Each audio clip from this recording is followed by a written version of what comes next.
Alright, last video we dealt with making this tube. We hollowed out, we used the shell feature to do that. Today we're going to deal with making another part of this scooter fork. So if you rotate around, you can either hold the shift and the middle mouse wheel, or you can click up here on this box here and click and drag, and it'll rotate to where we can see the bottom, the side without the hole. So click on Start 2D Sketch. Move your mouse till it highlights this bottom part of this tube and click, and it should change your orientation. I'll zoom in just a little bit, and we're going to click on circle, and we'll start here at this center origin right here and click and drag out. And before you click anything, click on or type in 36 and press enter. And now we want to go to the line tool, and we're going to click right here on this horizontal line and drag down and click again. And now we want to add some dimensions to this, so let's go to dimension, and we're going to start here at the center origin right there, this little box. So click and then click on the line and then drag out and click again, and we want it to be 32.5. Press enter. And what we did there was we dimensioned how far away this line is from this center origin right here. Next we want to dimension how tall this line is. So with the dimension tool still pressed, click on the line and just drag over and click again and type in 25 and press enter.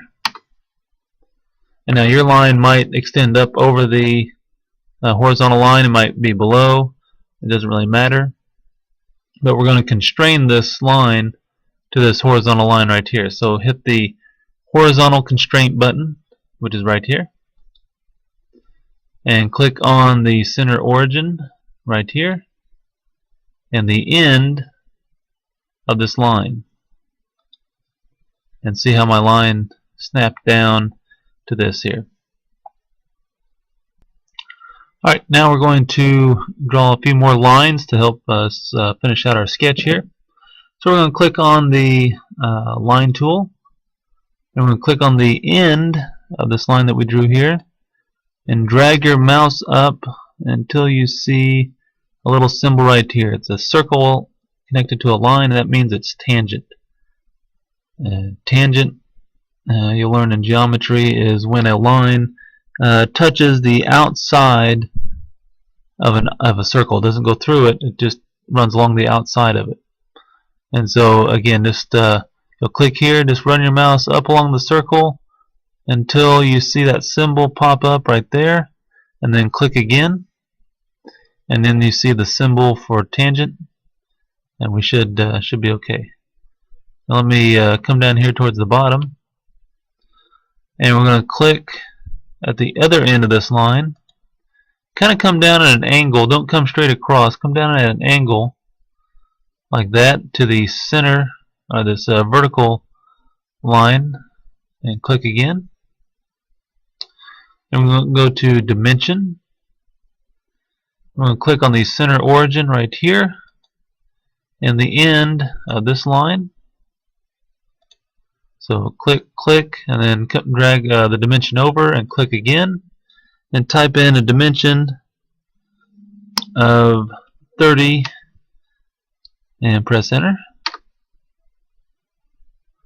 And then we have one more thing to do to make this green line turn blue and to have it fully constrained, is to click on the line and drag down and click again, and then just hit the green check mark or press enter. We don't you type anything in because it's set through other means. This was set already, this was set, so the last thing we have to do is just tell it, hey, this is what we want here for this line.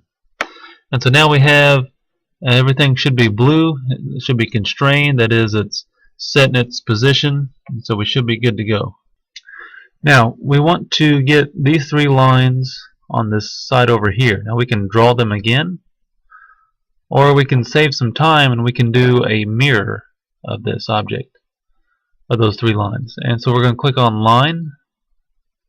We'll come over here and click on construction line, which is this button right here. We're going to click at the center origin and drag it down on this vertical line just below that last line that we drew, and click, and you can press escape. And now we have a dotted line here that we can mirror off of.